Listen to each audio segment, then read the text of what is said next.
করায় তাদের কোনো দোষ নাই, আমরা হাইরে জনগণ।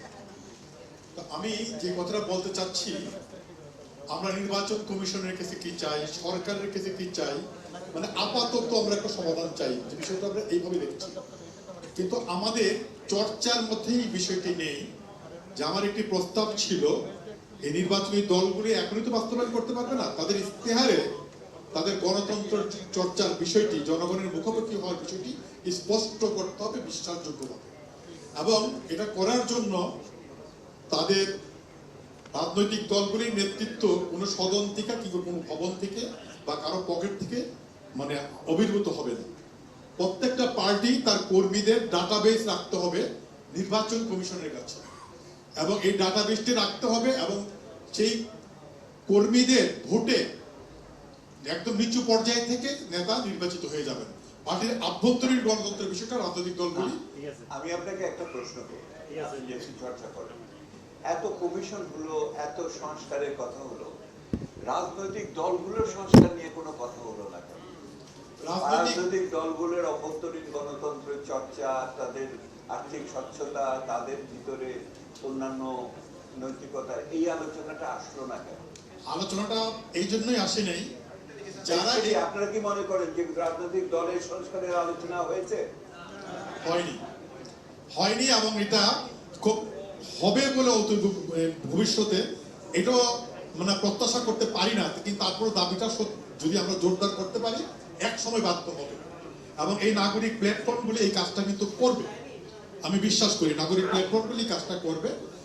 এবং এই যে আভ্যন্তরীণ গণতন্ত্রের চর্চা যদি হয়, তাহলে কিন্তু কোনো সন্ত্রাসী এসে রাজনৈতিক দলগুলি দখল করতে পারবে না, কিংবা কেউ এসে নমিনেশন কিনে, জনগণের প্রতি কোনো কমিটমেন্ট নাই, বাণিজ্যিকভাবে আমি এমপি হলাম বাণিজ্যিকভাবে।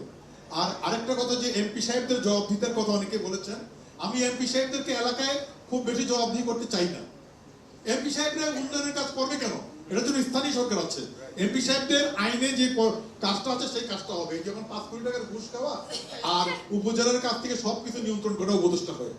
আমি আপনাদের আরেকবার জিজ্ঞেস করি, এই প্রশ্ন অন্যান্য জায়গায় করি,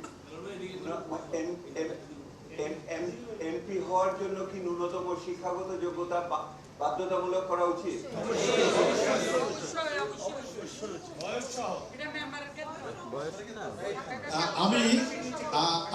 আমি এই জায়গায় একটু দ্বিমত পোষণ করব, যে এমপি হওয়ার জন্য অনেকেই কিন্তু গ্রাজুয়েশনের কথা বলেছেন, কিন্তু আমি আমার শৈশবে থেকে নিয়ে আমার এই বয়স পর্যন্ত অনেক প্রাজ্ঞ রাজনীতিবিদ দেখেছি।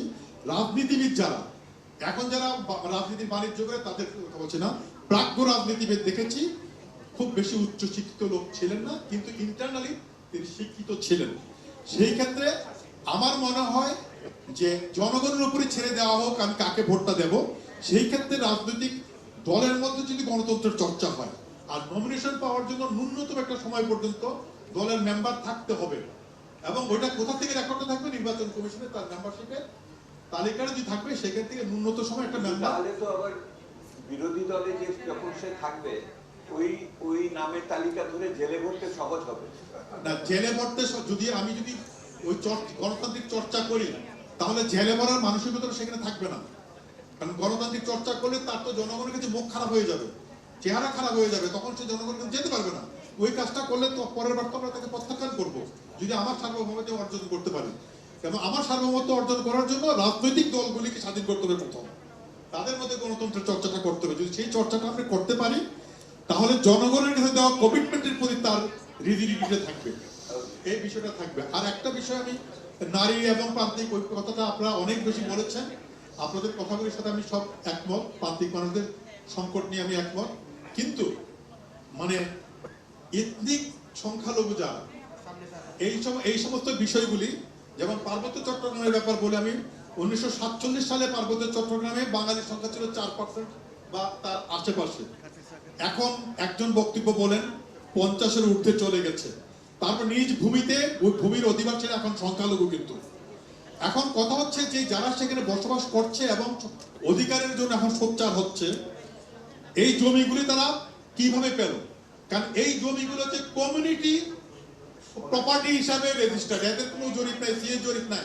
এই জমিগুলি কখন কিভাবে কারা কার কাছে হস্তান্তর করলেন, তাহলে নিজ ভূমিতে যাদেরকে আমরা উদ্বাস্ত বানিয়ে ফেললাম, একটা রাষ্ট্র হিসাবে, আমার একটা জনসংখ্যা হিসাবে, এবং এটাকে ব্রিটিশ আমল থেকেই এই এলাকার মানুষগুলি যেহেতু তাদের কমিউনিটি প্রপার্টি হিসেবে তারা ভোগ করতেন, অতুরুপন্ত ওই পরিবারের, অতুরুপন্ত অমুক সম্প্রদায়ের, এইভাবে তাদের সম্পত্তিগুলি ছিল।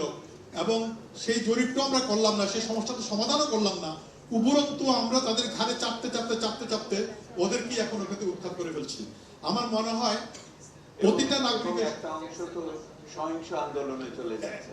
এখন দেওয়ালে যখন মানুষের পিঠ থেকে যায় তখন সহিংস আন্দোলনে যায়, এবং সহিংস আন্দোলন কোনো সময় প্রপার ওয়েতে থাকে, কখনো বিকৃত পথেও চলে যায়। এবং তাদেরও ব্যবহার করি না, তাদেরও আমরা দল ভেঙে ব্যবহার করি, আমরা ব্যবহার করি তাদেরকে, এবং ভোটের নির্বাচনে ব্যবহার করি, আমার ক্ষমতার সিঁড়ি বানানোর জন্য তাদেরকে ব্যবহার করি। তা আমি এই রাঙামাটিতে আমি যেতে পারবো না, এই জন্য আমি কথাটা এখানে আমি বলে ফেললাম। আমার মনের ভিতরে কাজটা কাজ করছে, এবং আমি অনেক কি বলতাম যে ওরা নিজ বাসভূমিতে এখন পরবাসী। আমরা বাংলাদেশে একজন বললেন যে আমরা মুখ খুলে কথা বলতে পারি না, আমরা অনেকদিন পর্যন্ত মুখ খুলতে কথা বলতে পারি না। আমরা ভেবেছিলাম যে জুলাইয়ের পরে আমরা কথা বলার স্বাধীনতা পাবো, তারপরেও যখন আরো বাড়তি সময় যখন কথা বলতে পারি না, এখন মনের শ্বাসটা বন্ধ হয়ে আসছে। আমরা এই জায়গা থেকে উত্তরণ চাই, ধরে রাখেন, চাই। তবে আমি হতাশ না, আমি আশাবাদী, আমি সাহসী, এবং আমার মনে হয় এই লড়াইয়ে আমরা জিতবো।